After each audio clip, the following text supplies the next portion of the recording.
अपने लहू के साथ and say to the Father, और पिता से कहा, Father, पिता, whatever you have given to me, I give you back. जो कुछ आपने मुझे दिया है वो मैं आपको दूँ। And when we believe in that blood, और जब हम उस लहू पर विश्वास करते we हैं, are one with the Father.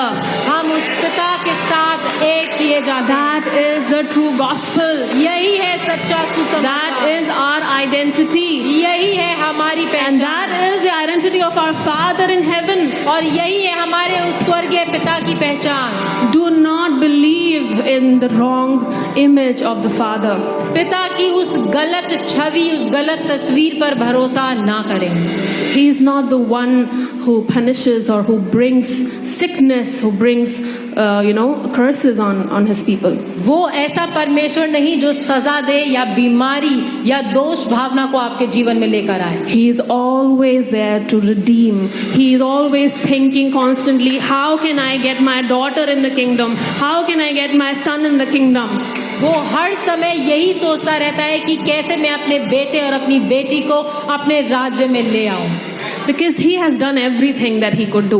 क्योंकि उसने वो सब कुछ कर दिया जो वो कर सकता था। There's nothing more that he can do. Like he has already done it.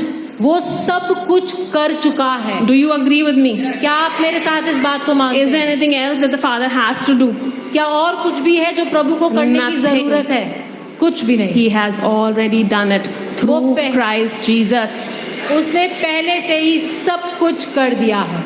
Only one thing is our responsibility. सिर्फ एक चीज है जो हमारी जिम्मेदारी है, To believe in His Son.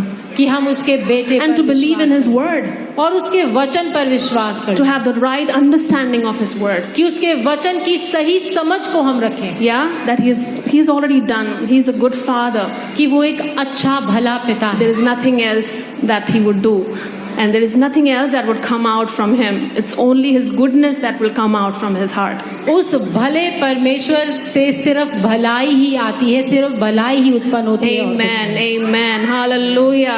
Old things have passed away. पुरानी सब बातें बीत चुकी हैं, All things have become new. सब कुछ नया हो गया है। No matter what your background was, कोई फर्क नहीं पड़ता कि आपका पहले अतीत कैसा रहा, no matter what had happened, कोई फर्क नहीं पड़ता कि क्या हुआ, that is not your identity. वो आपकी पहचान Your नहीं। identity is now. आपकी पहचान है अब, And what is your identity now? और अब आपकी पहचान That क्या you है? are in Christ and you are a new creation. कि आप मसीह यीशु में हैं और आप एक नई सृष्टि हैं। I think we need to really, go again and again, remind and churn this truth in our hearts. हमें बार बार अपने आप को इस बात को याद दिलाना है, इस सत्य को अपने हृदय में डालना है कि हम कौन हैं। You are not a victim. आप एक शिकार नहीं हैं, You are victorious. आप जयवंत हैं। You are not victim of whatever had happened in the past. आपके साथ आपके जीवन में बीते हुए कल में कुछ भी क्यों ना हुआ हो, आप कोई शिकार नहीं हैं। That was the plan of the enemy, for sure. हाँ, वो शैतान की एक योजना जरूर थी आपके लिए, But God had a greater plan for you. लेकिन परमेश्वर की योजना इससे भी बड़ी है आपके लिए। Yeah, He had a plan that, okay, enemy tried to do this to my daughter. हाँ, शैतान की ये योजना थी कि वो ऐसा करेगा मेरी बेटी के साथ। I'm going to raise her up to be a warrior in the kingdom of God and use her for the glory of God. लेकिन मैं उसको एक योद्धा बनाऊंगा और उसको अपने राज्य के लिए, अपने लिए इस्तेमाल करूंगा। Amen. That should be your mentality. That should be your mindset. यही आपकी मानसिकता होनी चाहिए We're not going to give in to what the enemy has shown us for so many years. कि हम अपने आप को, अपनी मानसिकता को, अपने विश्वास को उन बातों पर नहीं लगाएंगे जो शैतान ने हमारे साथ किया है। Amen. Amen. Hallelujah.